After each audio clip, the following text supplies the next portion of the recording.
ಡೈರೆಕ್ಟ್ಗೆ ಸ್ಪರ್ಶ್ ಅಂತ ಸ್ಟಾರ್ಟ್ ಮಾಡಿಲ್ಲ. He went into trading. ಏನೂ ಗೊತ್ತಿಲ್ಲ ಅವ್ರಿಗೆ, ಲೈಕ್ 0.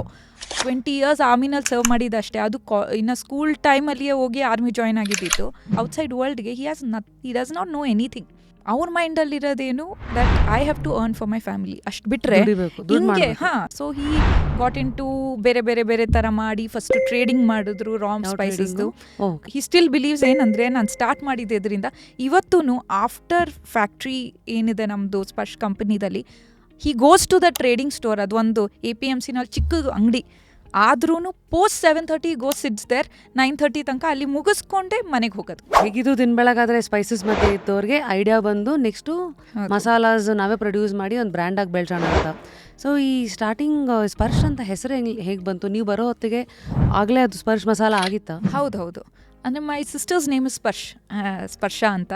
ಅವಳ ಹೆಸರು ಸ್ಪರ್ಶ ಅಂತ. ಅವಳು ಹುಟ್ಟಿ ಒಂದು 3-4 yearsಗೆ ಅವ್ರು ಸ್ಟಾರ್ಟ್ ಮಾಡಿದ್ದು. And meaning of Sparsh is very nice, touch ಅಂತ. ಸೊ ನಮ್ಮ ಟ್ಯಾಗ್ ಲೈನು ಇರೋದು ಟಚ್ ಆಫ್ ಪ್ಯೂರಿಟಿ ಅಂತ.